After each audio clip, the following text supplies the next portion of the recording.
안녕하십니까.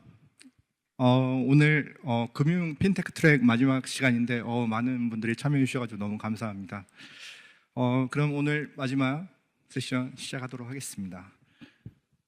저는 AWS 솔루션스 아키텍트 신중훈입니다. 저는 금융 고객 분들을 대상으로 디지털 전환을 지원을 하고 있고요.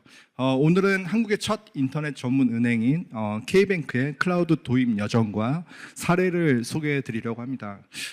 먼저 발표에 들어가기 앞서 오늘 이 세션을 준비해 주신 데이터베이스 팀장, 데이터 서비스 팀장 김홍중 팀장님과 빅데이터 파트 리더 이동현 매니저님께 다시 한번 감사의 말씀을 드리면서 또 그 외에도 또 K뱅크의 많은 이제 임직원분들이 많은 도움을 주셔가지고 많은 내용에 여러분들의 도움이 되실 만한 내용을 준비했습니다. 오늘 발표 내용이 여러분들께 많은 도움이 되었으면 좋겠습니다.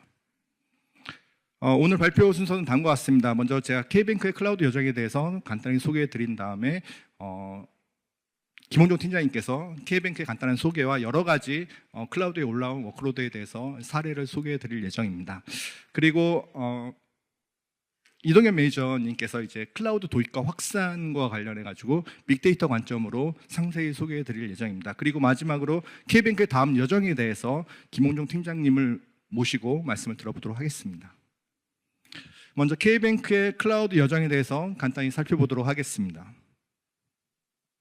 일반적으로 은행이 가진 과제는 지금 보시는 것처럼 한 4가지 정도로 이제 요약할 수 있겠습니다. 지금 보시는 것처럼 낮은 비이자 수익이라는 부분은 여러분들 잘 아시겠지만 대출에 집중되어 있는 이제 이자 수익 구조를 가지게 마련인데 국내 금융회 같은 경우 이제 특히 K뱅크 같은 경우도 마찬가지로 이제 비이자 수익 부분을 좀 강화하기 위해서 다양한 서비스를 준비하고 런칭하고 계십니다.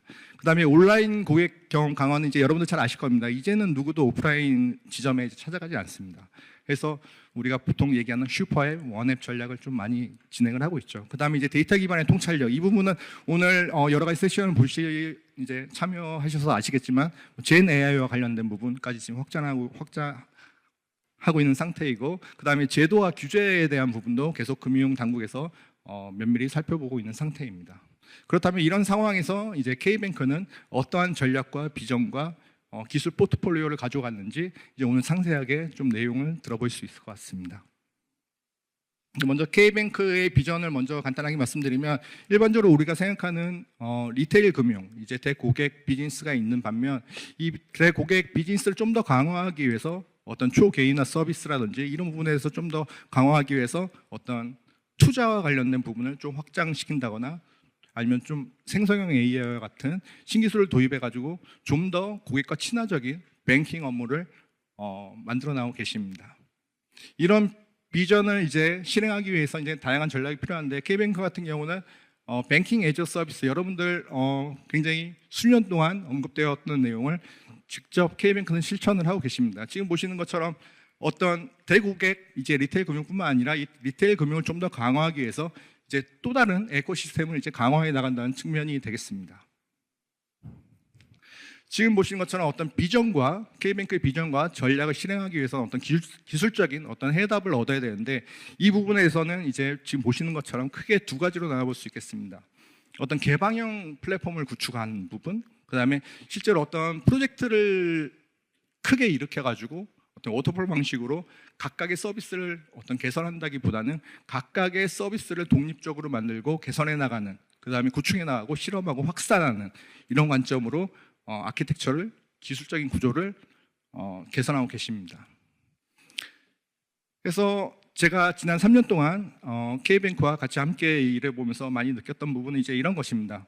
클라우드라는 것이 어떤 절대적인 해답은 될 수 있진 않겠으나 여러분들이 뭔가 비즈니스적인 비전이나 전략이나 확산을 하는 데 있어서는 크게 도움이 될 수 있을 것이다라는 것을 저는 말씀을 드릴 수 있고, 실제로 K뱅크에서는 이런 부분을 많은 부분 증명을 해주셨습니다. 해서 오늘 발표 드릴 내용 중에서는 이제 빅데이터 마이그레이션과 관련된 부분도 있고, 이제 앱뱅킹을 삼중화해서 클라우드로 하이브리드 클라우드 형태로 이제 확산하는 부분, 그 다음에 이제 MSA를 도입해서 좀 더 파트너십을 강화하고 좀 더 확장성 있고 가용성을 높일 수 있는 이런 아키텍처도 여러분들이 오늘 볼 수 있을 것입니다. 마지막으로 이제 저희 AWS의 가장 대표적인 이제 머신러닝과 관련된 서비스가 있죠. 바로 세이지밀크와 관련된 부분도 간단히 소개해드리고, 더 나아가서 생성형 AI에 대해서 어떻게 K뱅크는 접근하고 있는지 계획에 대해서 좀 더 자세히 들어보도록 하겠습니다. 해서 K뱅크의 김홍종 데이터 서비스 팀장님을 모시고 다양한 사례를 한번 들어보도록 하겠습니다. 많은 박수로 환영 부탁드리겠습니다. 네, 안녕하세요. K뱅크의 데이터 서비스 팀을 리드하고 있는 김홍종입니다. 우선 K뱅크에 저희가 준비한 장표가 거의 70장에 달하거든요. 그래서 빨리 진행을 해보겠습니다. 그래서 K뱅크 소개부터 말씀을 좀 드리려고 합니다.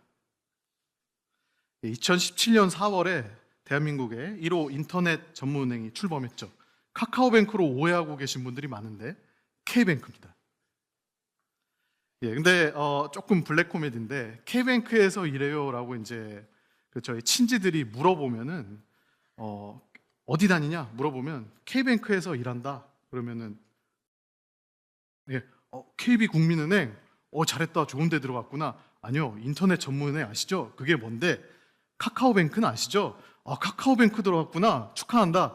아니요, 그 비슷한 거 있어요. 정말 제가 한 3번인가 얘기한 것 같아요. 근데 저 말고도 비슷한 경험을 가지고 있는 저희 직원들이 많습니다. 근데 한 3, 4년 전 얘기고요. 이제는 금리 좋고 서비스 좋은 사랑받는 1000만 고객의 은행으로 거듭났습니다. 이번 달에 1100만을 찍을 것 같고요. 박수 한번 감사합니다. 아직 안 써보신 분 있으시면 꼭 한번 써보시기를 부탁드리겠습니다. IT와 디지털 신기술을 이용해서 요새 돈나무 서비스 굉장히 인기가 좋거든요. 또 복주머니 서비스, 또 금융에서 유독 1호 최초 이런 거 좋아하거든요.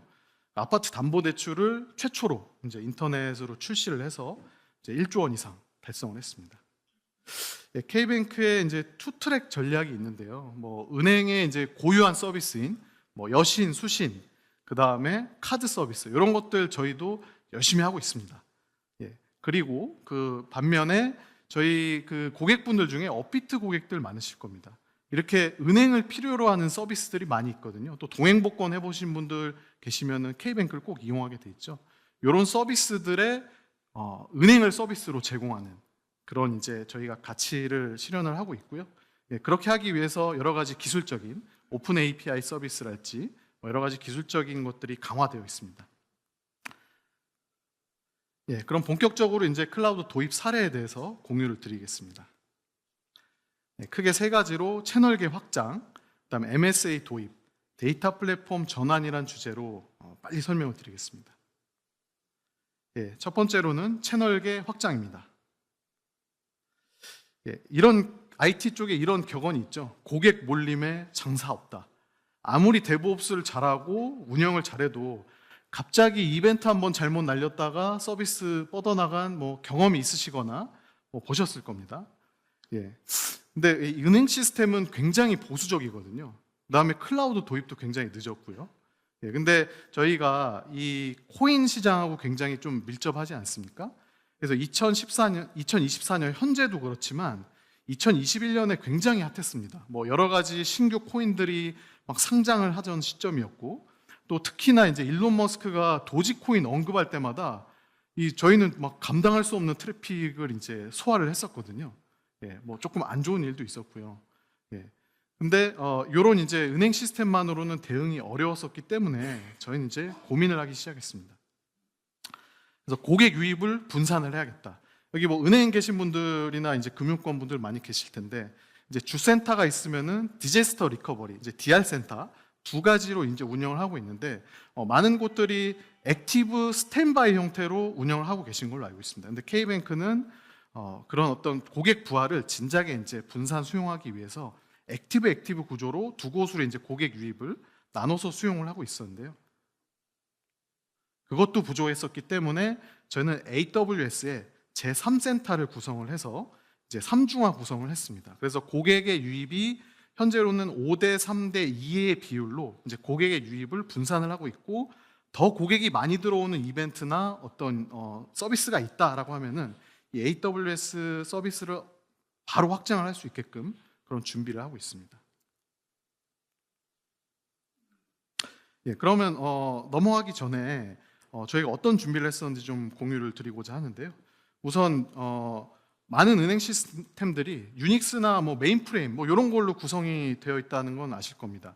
근데 클라우드 상에 올리려면은 리눅스로 이제 전환을 해야 되거든요. 그래서 저희는 21년도부터 이제 유닉스에서 리눅스로 이제 전환을 성공적으로 이제 진행을 했습니다. 근데 뭐 꼭 클라우드로 올리기 위해서뿐만은 아니라 이제 비용, 즉 TCO 관점에서도 저희가 리눅스의 장점을 누리기 위해서 성공적으로 전환을 했는데요. 그렇게 했기 때문에 이제 고객 채널 시스템을 하이브리드 클라우드로 확장하는데 이제 좀 용이하게 할 수 있었습니다.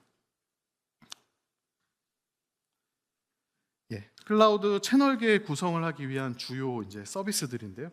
네트워크부터 뭐 인프라, 뭐 보안까지 굉장히 많은 그 클라우드에 있는 네이티브 서비스들 이용해서 채널계 구성을 잘 할 수 있었습니다. 그리고 금융권에서는 이제 이 망분리 요건을 충족을 해야 되잖아요. 그래서 저희는 AWS의 다이렉트 커넥트라는 전용선 서비스를 이용해서 이제 안전하게 구축을 했고요. 또 가장 좋은 것은 이제 채널에 있어서 가장 좋은 거는 오토 스케일링으로 이제 그 스케일 인아웃이 되는 것인데, 저희가 뭐 규제적인 이유도 있고 어떤 내부 이제 컴플라이언스적인 이슈 때문에 뭐 솔루션적인 이슈도 있고요. 하지만 이제 저희가 빨리 대응을 하고자 이제 코드형 인프라인 클라우드 포메이션을 이용해서 언제든지 빨리 이제 스케일 아웃 할 수 있는 그런 구조를 가지고 있습니다. 그리고 은행 계신 분들은 다 아실 텐데 저희 채널 쪽으로 인입되는 그 트래픽을 금융보안원에서 모니터링 할 수 있게끔 제공을 해야 돼요. 근데 저희 이 AWS에 있는 이 서비스는 저희가 별도의 장비나 이런 것들을 구축하지 않고도 VPC 피어링과 트래픽 미러링을 통해서 저희가 금융보안원의 미러링을 하고 있거든요. 예, 굉장히 용이하게 하고 있습니다. 그리고 추후에 이제 그 멀티 클라우드도 확장을 고려해서 저희가 설계를 한 바 있습니다. 예, 앱뱅킹 채널계 아키텍처 뭐 전부 다 이제 표현을 한 건 아닌데 간략하게 이 흐름을 말씀드리면은 앱뱅킹에 이제 고객의 트래픽이 인입이 되면 처음으로 실드 어드밴스드라는 디도스 어드밴스드에서 디도스 공격을 방어를 하게 됩니다. 그래서 인터넷 게이트웨이를 통해서 저희 이제 가용 영역에 있는 방화벽과 침입 탐지 시스템인 IPS를 거쳐서 내부에 있는 웹 와스 쪽에 저희 클라우드에 있는 웹 와스 쪽에 이제 트래픽이 들어오게 됩니다. 그래서 뭐 여기서 바로 이제 서비스가 될 수도 있지만 내부에 이제 코어 뱅킹과 저희 온프레임에 있는 코어 뱅킹과 연결이 필요할 경우에는 다이렉트 커넥트를 이용해서 서로 통신 트래픽이 왔다 갔다 하게 됩니다. 그리고 뭐 제일 왼쪽에 보시는 것처럼 금융보안원의 통합 보안 관제 쪽에 트래픽 미러 세션을 통해서 저희가 미러링 구성을 하고 있습니다. 예, 다음은 MSA 도입의 이제 여정에 대해서 공유드리겠습니다. 예, 또 이런 격언 있죠? 다 아시죠? 금융에서 MSA는 그림의 떡이다. 또 상상 속에만 존재하는 유니콘과 같은 개념이다. 근데 뭐 이미 MSA라는 개념이 나온 지 20년이나 흘렀고 또 일반적인 뭐 서비스 회사나 뭐 스타트업 이런 데서는 이해가 좀 안 되실 텐데요. 근데 금융에서는 좀 다릅니다. 기술의 적용이 좀 느린 분야이기도 하고요. 예, 뭐 요걸 한번 말씀드리고 싶은데 그 모든 시스템은 그 조직의 의사소통 구조와 동일하게 만들어진다. 1967년에 그 멜빈 코네이라는 저명한 그 컴퓨터 사이언티스트가 말씀하신 내용인데요. 예, 그 어떤 이제 조직의 구조에 따라서 그 아키텍처가 결정이 된다는 겁니다. 그래서 뭐 프론트엔드, 백엔드 이렇게 팀이 나눠지고 그거에 맞춰 가지고 개발 아키텍처가 이제 구성이 돼 있죠. 그리고 기존 은행 시스템의 인식에 대해서도 좀 말씀드리고자 합니다. 그 MSA에 좀 대척되는 그 말이 모놀리식이지 않습니까? 이 모놀리식의 끝판왕이 저는 은행 시스템이라고 생각하거든요. 제일 비싸고 제일 안정적이고 제일 오랫동안 유지되어 오는 분야가 아닌가 싶습니다. 근데 굉장히 안정적이고 뭐 그렇기 때문에 한번 구축되면 10년 이상, 뭐 20년까지 씁니다. 그래서 아래에 있는 저 도표에 있는 뭐 키워드들이 이 모놀리식, 은행에 있는 모놀리식을 좀 대표하는 키워드들이 아닌가. 통제되고 안정적이고 또 메인프레임으로 되어 있고 망분리되어야 되고 또 아직 코보를 쓰고 있는 그런 이제 시스템도 있죠. K뱅크는 이제 생긴 지 얼마 안 되기 때문에 주요 언어는 이제 다 자바로 되어 있습니다. 예, MSA 참 좋다 그러는데 그 금융권에서 엄두가 안 나시죠. 그 이유는 아까 코네의 법칙을 말씀드렸는데 역코네의 법칙은 더 어렵다 이런 말이 있습니다. 그러니까 조직의 구성이 아니라 이미 조직이 세팅이 돼 있는데 이 아키텍처에 맞춰서 다시 조직이나 프로세스를 바꿔나가야 한다. 굉장히 부담되는 일이고 또 어려운 일이거든요. 두 번째로는 망분리 환경입니다. 여기 경험해 보신 분들 계시겠지만 망분리된 환경이 뭐냐? 그냥 인터넷이 안 되는, 뭐 군대 갔다 오신 분들 아시죠? 그냥 인트라넷, 인터넷이 안 되는. 그래서 인터넷이 안 됩니다. 근데 아시겠지만 MSA에 있는 그런 오픈 소스랑 굉장히 밀접하지 않습니까? 근데 인터넷이 안 된다? 굉장히 어려운 숙제입니다. 그리고 전환에 막대한 비용이 들 거다. 제가 K뱅크에 2019년에 합류해서 이런 얘기, MSA 얘기가 되게 많이 나왔어요. 근데 MSA 하려면은 뭐 300억 든다, 500억 든다, 뭐 이런 얘기들, 차세대 해야 된다, 뭐 이런 막 되게 겁주는 얘기들만 해요. 그리고 마지막으로 제일 어려운 게 사람이 없다. MSA를 하는 사람은 많이 있죠. 근데 금융에서 MSA 해본 사람은 별로 없습니다. 그리고 금융에서 MSA 해보겠다고 오셔가지고 인터넷 안 되네? 도망가십니다. 네, 정말입니다. 그럼에도 불구하고 이제 MSA를 해야 하는 이유는 저희 K뱅크도 더 많은 고객, 더 많은 제휴와 마케팅 해야 되고 더 빠른 상품 서비스 출시를 이제 주문받고 있습니다. 그럼 나중에 이제 생산성 측면에서 보면은 당연히 작은 서비스 또는 이제 뭐 여수십만 하는 그런 서비스라고 하면 모놀리식이 더 이제 생산성이 좋을 텐데 더 많은 서비스와 이런 이제 그 캐파를 소화를 하려면은 MSA를 도입해야지 생산성의 효과를 누릴 수가 있습니다. 그래서 MSA 장점 수용이 필요하고 장점은 뭐 말씀 안 드려도 당연히 아시겠죠. 그래서 저희가 K뱅크가 이제 MSA로 한 걸음 한 걸음씩 나아가고 있습니다. 우선 그렇게 위험도가 이제 높지 않은 시스템에 우선적으로 적용을 해서 진행을 하고 있고 그 다음으로는 이제 코어 뱅킹에 연계되는 고객의 이제 비용과 좀 관련이 되는 그런 서비스들을 이제 개발을 하고 있습니다. 그리고 마지막으로는 정말 계정계 코어 뱅킹 시스템에 하나하나 여신, 수신, 고객 하나하나 뜯어내 가지고 저희가 전환을 하는 게 이제 한 올해 말 정도부터 이제 진행을 하려고 하고 있습니다. MSA 구성을 위한 주요 서비스는 보시는 것처럼 같고요. 여러 가지 이제 오픈 소스와 클라우드 네이티브 서비스들을 잘 조합해서 저희가 사용을 하고 있고 또 CI/CD 파이프라인, 뭐 솔루션을 쓰는 경우도 있는데 이제 계속 운영하면서 잘 고도화하기 위해서는 오픈 소스와 클라우드의 채택이 꼭 필요하겠다. 그다음에 MSA 하면 또 이제 멀티랭귀지가 또 화두지 않습니까? 또 저희는 코틀린과 파이썬과 같은 개발 언어도 단위에 너무 많은 언어를 쓰는 건 좋지 않습니다. 근데 단위에 좀 쓰려고 하고 있습니다. MSA를 위한 이 아키텍처, 개념적인 아키텍처인데 아까 말씀드린 대로 K뱅크의 데이터 센터와 이제 그 저희 클라우드 쪽으로 두 군데로 이제 나눠서 데이터가 인입이 돼서 이제 MCI라는 멀티 채널 인티그레이터라는 그 채널 통합 미드웨어가 있습니다. 이 미드웨어를 통해서 내부에 이제 그 쿠버네티스 클러스터, EKS 클러스터죠. EKS 클러스터에 있는 마이크로 서비스인 이제 여러 서비스들과 통신을 하게 되어 있습니다.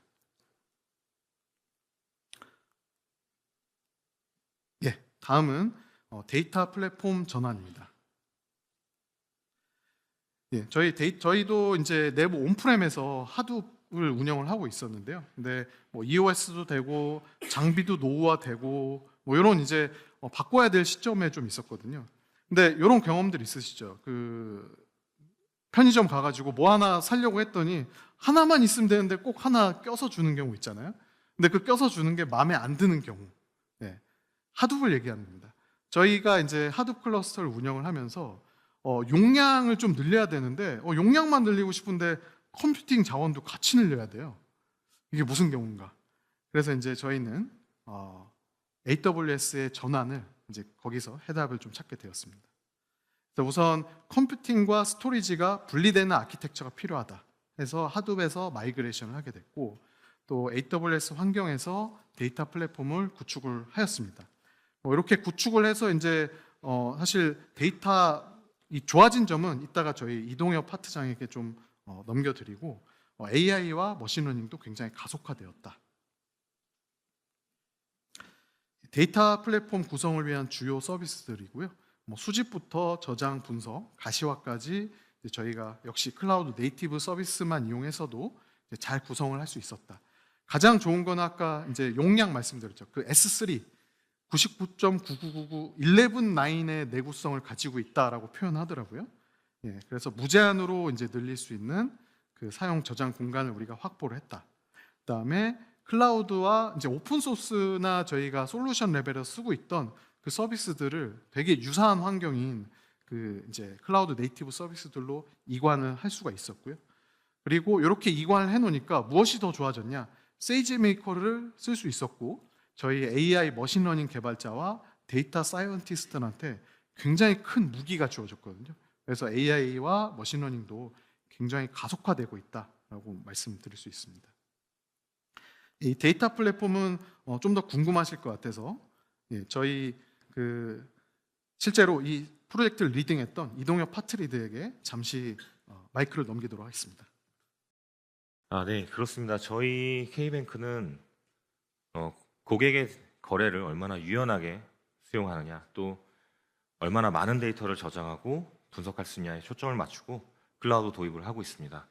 그리고 그 대상을 점차 늘려가고 있습니다. 안녕하세요. 저는 이동엽이고요. 저희 K뱅크에서 클라우드 도입 첫 사례인 데이터 플랫폼을 만들어가는 일을 하고 있습니다.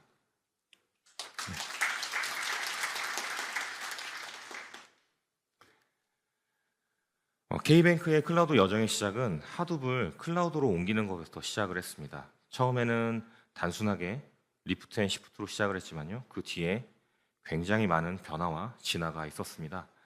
저희 은행이 2016년에 태어났거든요. 근데 데이터 플랫폼을 한정으로 본다면 전환 이전의 6년의 시간보다 전환 이후 1년의 시간 동안 일어난 변화와 진화가 훨씬 더 많았습니다. 그 결과 저희 회사 내부적으로는 이 클라우드 도입에 대한 거부감도 옅어졌고요. 그리고 어플리케이션의 현대화에 모티베이션들이 생겼습니다. 그리고 결과적으로는 K뱅크의 연이은 클라우드 도입 사례까지 이어지게 됩니다. 지금 보시는 화면은 저희 레가시 아키텍처인데요. 되게 뻔한 그림이죠. 하드웨어 여러 컴포넌트가 함께 데이터를 HDFS에 넣고요. 그 데이터를 하이브와 임팔라로 사용자에게 전달을 했습니다. 이놈의 단점이 굉장히 명확했거든요. 되게 많은데 대표적으로 확장성에 문제가 있었습니다. 저희 같은 경우에는 만성적으로 용량 부족 현상을 겪었는데요. 아까 김홍종 팀장께서 말씀하셨듯이 용량만 늘리고 싶은데 이놈의 서버가 혹처럼 따라왔습니다. 그러면 또 이 서버를 늘리면 또 마냥 좋냐? 그것도 아니고요. 늘어난 서버만큼 고장도 잦습니다. 운영자가 이 클러스터 기준으로 본다면 이 클러스터는 허구한 날 고장나는 그런 놈인 겁니다. 이게 저 같은 사람들은, 저희 같은 데이터 엔지니어들은 이런 거 되게 힘들거든요. 저희는 개발이나 데이터에 신경을 쓰고 싶은데 이런 짜잘한 문제들이 굉장히 괴롭혔습니다. 이런 상황을 해결해 준 것이 바로 클라우드와 AWS였습니다. 우선 연산과 저장의 분리를 통해 저장 공간의 독립성을 확보했고요. 용량 걱정으로부터 완전히 해방됐습니다. 특히 저희 같은 경우는 한 달에 한 번씩 디스크가 고장났거든요. 근데 S3 같은 경우에는 높은 내구성과 가용성을 갖고 있기 때문에 저에게는 아주 행복한 서비스가 됐습니다. 그리고 특정 벤더에 종속되지 않는 오픈소스 중심의 데이터 플랫폼을 만들고 싶다는 생각은 EMR이 그 해답을 줬고요. 그리고 통합 거버넌스 측면은 레이크 포메이션과 글루가 그 해답을 줬습니다. 그리고 저희가 단순하게 데이터 플랫폼에서 끝나지 않고 AI, ML 플랫폼까지 생각을 했었거든요. 그 부분은 세이지 메이커가 그 답을 줬습니다. 이렇게 모아놓고 보니까 데이터 아키텍처에 현대하더라고요. 개인적으로 동기가 많이 생겼고요. 이게 K뱅크의 클라우드 도입 첫 사례였기 때문에 당연히 방향성 설정과 거버넌스 환경 구축 같은 사전 작업이 필수였습니다. 그래서 이렇게 화면에 보이시는 스텝들을 밟아야 했고요. 그래야 저희가 원하는 최종 목표에 도달할 수 있었습니다. 다행히 저희 CTO께서는 이미 클라우드 전환을 성공적으로 마친 경험이 있으셔가지고 이 클라우드가 어떤지 또 어떤 효과를 갖고 올 건지에 대한 인사이트가 있으셨거든요. 그래서 사전 작업들을 할 때 올바르게 동력을 가지고 나갈 수 있었습니다. 이게 괜히 입에 발린 소리는 아니고요. 흔히들 말하는 클라우드 도입의 성공 요인 중 가장 중요한 게 이 C레벨 경영진의 지원인데요. 다행히 저희는 그것이 해결된 상태에서 진행을 했습니다. 그리고 저희가 도입을 고민하는 시점부터 AWS의 영업부터 SA, 템님 등 많은 스페셜리스트부터 저희가 많은 도움을 받을 수 있었고요. 그리고 지속적으로 받을 수 있었습니다. 이 자리를 빌어서 감사의 말씀을 한번 다시 전하고 싶고요. 이게 저희의 타임라인입니다. 참고하시면 좋을 것 같고요. 여기서 눈여겨보셔야 될 부분은 저 거버넌스 환경 구축 부분이 되게 만만치 않다는 점입니다. 사실 제가 마이그레이션 프로젝트였지 정말 6개월가량을 여기에 다 매달렸거든요. 그래서 제 시간과 노력, 분노 이런 거 다 썼고요. 덕분에 회사 사람들과도 좀 틀어졌습니다. 그리고 이때는 어떻게 프라이빗하게 환경 구성을 하느냐 그거에 집중을 했고요. 또 향후 확장성을 갖도록 개정 체계와 통제 방안을 설계하고 구현해내는 일에 주력했습니다. 또 눈여겨보셔야 될 부분은 저희 마이그가 1, 2개월로 굉장히 짧게 끝났거든요. 저희가 컨셉을 맨 처음부터 어마어마한 걸 만들겠다라고 생각을 하지 않고 일단 단순하게 옮겼습니다. 그리고 살을 붙여가자 이렇게 내부적으로 얘기를 했고요. 그게 주요했습니다. 그 이후 3개월가량을 안정화 작업을 거치고 데이터도 맞춰보고 잘됐다 싶어서 이제 진짜 실제로 서비스를 개시를 했고요. 그와 동시에 정말 골칫거리였던 이 온프렘 서버를 정말 전원을 내려버렸습니다.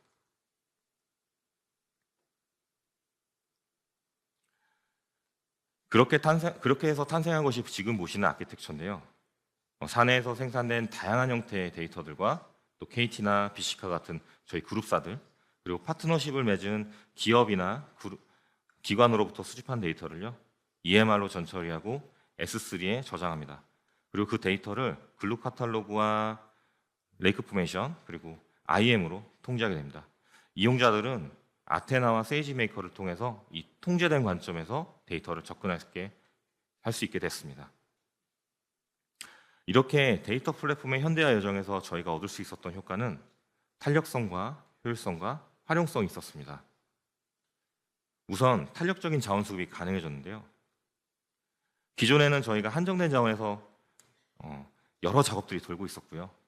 새벽에는 작업들이 몰렸습니다. 당연히 작업들이 부족했겠죠. 이를 해소할 수 있는 쉬운 방법은 되게 쉬운 선택인데요. 작업 시간대를 조정하는 것밖에 없습니다. 근데 이게 말이 쉽지 되게 쉬운 문제는 아니거든요. 이 작업마다 비즈니스적인 목표 시간대가 있을 거고요. 그 중요성에 우열을 가리기도 쉽지 않습니다. 회사 내부적으로는 이게 니께 중요하니 내께 중요하니 작업 죽여라 막 이런 가시박힌 말들도 오가고요. 근데 정말 평화가 찾아왔습니다. 저희 AWS 전개를 하고 나서부터는 원할 때 원하는 만큼만 생성하게 되기 때문에 그런 고민과 싸움은 전혀 안 하게 됐습니다. 이렇게 클라우드에서는 자원의 탄력적인 사용이 가능하기 때문에 특히 EMR 경우에 역할이나 조건에 따라서 사이즈나 개수, 컨피그를 조정해서 정말 필요할 때 생성을 하면 됩니다. 그리고 필요 없을 때는 종료를 시켜버리고요. 아테나는 서버리스 서비스이기 때문에 이런 고민 자체가 없습니다. 특히 저희는 사용 주수나 데이터가 증가함에도 불구하고 모두 수용이 가능했습니다. 그리고 세이지 메이커도 마찬가지인데요. 세이지 메이커는 분석가의 요구사항에 따라 코어나 메모리, 그리고 GPU 유무를 선택해서 서버를 생성하게 되는데 서버 구매가 잘못하면 한 몇 개월 걸리거든요. 근데 이런 서버 구매를 몇 초 안에 이 클릭으로 해결할 수 있게 되어 아주 저희 분석가들은 행복해하고 있습니다. 이런 사용은 비용적으로도 효율성을 갖고 옵니다. 저희가 데이터 저장량의 한계가 없어지면서 실제로 저장량이 225% 정도 증가를 했고요. 그리고 테이블은 종전 대비 한 193% 정도 증가했습니다. 이게 한 달 전 저희 자료 작성할 때 모드인데 지금은 당연히 더 늘었고요. 이렇게 데이터가 늘어감에도 불구하고 총 비용은 이렇게 플랫하게 가고 있습니다. 왜냐하면 저장과 연산이 분리되면서 이 비용 구조도 함께 분리가 된 거거든요. 그래서 만약 저희가 온프렘에 머물렀다면 클라우드로 가지 않았다면 이 비용이 점점 벌어지는 상황이 될 수밖에 없습니다. 근데 단순하게 도입만 하면 이런 효과가 있을 거다. 그렇지는 않고요. 내재화가 진짜 중요합니다.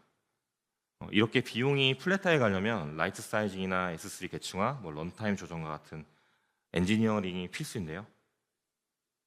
근데 이런 것들은 이제 아웃소싱은 사실 힘들거든요. 동기가 없기도 하고요.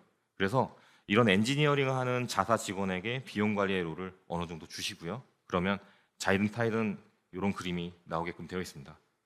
제가 첫살이었기 때문에 이런 롤이 생각지도 않게 딸려왔는데 굉장히 빡세기도 하거든요. 근데 빡센 만큼 제 월급은 오르진 않고 이렇게 플랫하게 같이 가고 있습니다. 네. 그리고 중요하게 생각하셔야 되는 게 일정 기간을 반드시 주셔야 됩니다. 도입한다고 즉시 이렇게 되는 건 아니고요. 적응 기간이 반드시 필요합니다. 절대로 조급하시면 안 됩니다. 이렇게 데이터가 쌓이면서 당연히 그 데이터에 접근하려고 하고 활용하고자 하는 직원들이 많아졌습니다. 그 중심에는 세이지메이커와 아테나가 있었습니다. 특히 아테나의 경우에는 속도가 정말 빠르거든요. S3에 최적화돼서 정말 빠릅니다. 이 달달함을 맛본 저희 직원들이 점차 몰리기 시작했습니다. 오픈 초기에는 전 직원의 한 10% 정도만 사용했다면 한 1년 정도 지난 시점에는 전 직원의 한 40% 정도가 사용하는 이 폭증을 겪었습니다. 하지만 마찬가지로 아무런 무리 없이 수용이 가능했습니다. 그리고 단순히 데이터를 조회하는 것에서 끝나지 않고 저는 AI ML 종합 선물 세트라고 얘기하는데요. 이 세이지메이커가 그 정점을 찍습니다. 모델을 학습하고 관리하고 인퍼런스한 결과를 다른 곳에 실시간이나 배치 형태로 전달할 수 있는 그 모든 것을 할 수 있는 게 이 세이지메이커인데요. 덕분에 저희는 더 나은 미래를 생각할 수 있게 됐습니다. 저희는 이 세이지메이커를 VPC 올리 모드로 사용하고 있습니다. VPC 올리 모드는 VPC에 인터넷 게이트가 없다면 완전하게 막물이 된 환경에서 프라이빗하게 활용이 가능합니다. 대부분의 기능들은 전부 인터넷 없이 가동이 되고요. 가끔은 인터넷이 필요한 경우도 있는데 AWS에서 임시 조치 방안을 얼마든지 마련해 주기 때문에 기밀하게 계속 활용이 가능합니다. 지금 보시는 거는 세이지메이커 스튜디오의 클래식의 아키텍처고요. 작년 리인벤트 이후 출시된 새로운 버전의 세이지메이커 스튜디오도 마찬가지로 VPC 올리 모드로 활용이 가능합니다. 이렇게 프라이빗하게 구성된 세이지메이커에서 도메인이라는 단위로 업무를 나누고요. 사용자 그룹이나 목적별로 권한을 달리해서 그 사이에서도 격리된 상태로 사용이 가능합니다. 그리고 중요한 건 파이썬과 R 모두 수용이 가능하기 때문에 프로그래밍에 강한 유저 그리고 통계에 강한 유저 모두 수용이 가능합니다. 그래서 K뱅크에서는 이 세이지메이커를 기반으로 많은 머신러닝 모델을 만들고 있고요. 저희 앱부터 리스크 관리, 사기 탐지 등 여러 곳에 사용을 하고 있습니다. 그중 대표적인 것이 저희 K뱅크 앱이고요. 추천 서비스와 같은 개인화 서비스를 곳곳에 적용을 해놨습니다. 물론 이 기반은 세이지메이커고요. 특히 저희 회사의 데이터 사이언티스트들은 AWS의 관리형 서비스를 적극 활용하고 있습니다. 그걸로 체계적인 코드 관리와 모델 관리를 하고 있고요. 코드 레포인 코드컴에서 코드 관리를, 또 ECR에는 학습용과 인퍼런스용 이미지를 관리하면서 안정적인 프로덕션을 유지하고 있습니다. 저희가 조만간 대대적인 앱 개편을 할 예정인데 종전 대비 한 4배 정도의 모델을 준비하고 있습니다. 당연하게도 더 많은 자원과 더 큰 자원이 필요할 텐데 탄력적인 자원 수급 때문에 저희는 데이터 분석과 모델에만 집중해서 일을 하고 있습니다. 이렇게 비용과 확장성, 성능 이 3가지를 모두 잡으면서 결과적으로는 사내 공기가 약간 바뀌었습니다. 진짜 이게 되네. 문화가 변하고 있다는 뜻인데요. 서서히 데이터 중심의 문화가 자리 잡고 있고요. 또 비즈니스적으로는 도전적인 문화가 자리를 잡고 있습니다. 그리고 다들 그걸 느끼고 있습니다. 이렇게 K뱅크에서는 클라우드 전환이 인프라의 단순한 전환이라는 관점보다는 비즈니스와 문화의 진화라는 관점에서 이 클라우드를 접하게 됐습니다. 이게 굉장히 중요하고요. 다시 말씀드리면 저희 K뱅크는 얼마나 고객의 거래를 유연하게 수용하느냐, 또 더 많은 데이터를 저장하고 분석할 수 있냐, 이것들을 계속 노력해 나갈 거고요. 클라우드가 이 여정을 함께 할 것 같습니다. 이어서 K뱅크의 다음 여정에 대해서 김홍종 팀장께서 말씀해 주시겠습니다. 다시 한번 박수로 맞아주시기 바랍니다. 예, 자꾸 왔다 갔다 해서 죄송하고요. 그 K뱅크의 다음 여정에 대해서 공유를 드리겠습니다. 아까 이동현 매니저가 이제 공유 드렸던 그 세이지 메이커 상에서 저희 여러 가지 이제 머신러닝 서비스들이 올라가 있는데 하나하나 좀 자세히 설명드리면 좋겠는데 그 시간 관계상 저희가 마케팅 개인화, 뭐 이상거래 탐지, 자금 세탁 방지 굉장히 많은 분야의 이제 워크로드들이 AWS 세이지 메이커 상에서 이제 올라가서 잘 운영이 되고 있습니다. 그리고 생성형 AI도 요즘 참 쪼이고 있고 진심인데요. 저희는 그 안전하고 재밌고 신뢰 가능한 생성형 AI를 위해서 준비를 하고 있습니다. 온프레미스에도 저희가 GPU 서버를 보유를 하고 있는데 여기 공감되시는 분들 계실 텐데 엔비디아의 그 GPU, 뭐 A100, 테슬라 A100 같은 GPU를 이제 구하려면은 뭐 1년 이상 또 기다려도 못 산답니다. 네, 저희는 다행히 작년 말에 좀 구비를 할 수 있었는데요. 예, 거기서 이제 더 넘어서는 그런 캐파를 수용하기 위해서 저희는 아마존 세이지 메이커에서 그 워크로드들을 이제 올려서 수행할 계획이 있습니다. 그리고 아직은 이제 베드락 뭐 해외 리전은 출시했지만 국내 리전에는 곧 출시 예정이라고 합니다. 국내 리전이 출시가 되면 금융권에서 사용하는데도 이제 많은 허들이 이제 사라지기 때문에 아마존 베드락도 저희가 이제 기다리고 있는 상황입니다. 이런 이제 인프라와 플랫폼상에 저희 앞으로 K뱅크 AI 생성형 AI 서비스가 올라갈 예정입니다. 예, 기대하셔도 좋을 것 같습니다. 예, 그리고 데이터 백업 소산도 진행하고 있는데요. 여기 보시면은 제가 카세트 테이프를 하나 갖다 놨는데 요 자기 테이프죠. 여기 이렇게 돌아가면서 여기다가 데이터 저장을 하는데 요거 비슷하게 생긴 저 밑에 3개로 있는 거, 예, 그게 이제 자기 테이프거든요. 하나에 한 20테라바이트 정도 한다고 합니다. 그래서 여기다가 이제 데이터를 저장을 해서 안전 지역에다가 소산을 해야 되는 게 금융감독 규정에 박혀 있습니다. 그래서 뭐 인프라 쪽에 안 계신 분들은 모르실 수 있을 텐데 요거를 데이터 센터 가서 백업 받아가지고 이제 안전한 뭐 차를 타고 이제 007 가방을 들고 가서 이런 내화금고, 불이 나도 안전한 이 내화금고에다가 차곡차곡 쌓아놓거든요. 근데 이거를 다시 열어서 복구를 한다고 하는 거는 정말 그 은행은 망하기 직전이라는 얘기입니다. 예. 근데 좀 이렇게 원시적으로 운영을 하고 있는 거를 이제 저희가 금융 당국에 좀 물어봤어요. 비조치 의견이라고 하는데 물어봐서 이거 우리 이렇게 하고 있는데요. 클라우드로 이렇게 해도 이 규정을 만족하는 것 같습니다. 이거 사용해도 될까요? 근데 긍정적인 답변이 왔습니다. 뭐 명확하게 사용해도 됩니다. 이렇게 답변 주지 않아요. 긍정적으로 답변이 왔고 저희는 긍정적으로 해석을 해서 요거를 클라우드로 전환하려고. 왜 어떤 부분이 예, 긍정적으로 해석을 해서 전환 준비하고 있습니다. 예, 오늘 준비한 K뱅크의 클라우드 여정 공유는 여기까지인데요. 시간이 좀 짧네요. 예, 그래서 재작년에 이제 빅데이터 시작으로 이제 저희가 계속 확산해 나가는 거를 지금 보여드리는데 앞으로도 계속 확산이 될 겁니다. 근데 요 정지 마찰력 아시죠? 어떤 물건이 움직이는데 큰 힘이 드는데 막상 움직이고 나면은 적절한 힘으로도 이동이 이루어지지 않습니까? 클라우드도 그렇습니다. 클라우드도 저희 이동혁 파트 리더가 굉장히 고생을 많이 했었는데 그게 한번 되고 나니까 이제 저희 내부에도 이제 보안팀, IT 인프라팀 굉장히 전문가들이 많이 생기시고 실제로 사용하는 전문가들도 많이 생겼습니다. 그래서 저희가 이런 전문가들 또 챔피언들과 함께 적절한 힘으로도 클라우드 전환 확산을 선순환하는 그런 문화를 만들게 되었습니다. 시간이 조금 남았는데 사실 저는 크게 한 게 없습니다. 오늘 발표를 하지만 여기 계신 저희 이동혁 파트 리더 고생 많으셨고 또 IT 인프라팀 또 보안팀 굉장히 고생들 많으셨거든요. 또 이런 행사를 이제 할 수 있게끔 계속 도와주셨고 행사 준비에도 물심양면 도와주셨던 AWS 관계자분들께도 깊은 감사의 말씀드립니다. 이것으로 발표를 마치겠습니다.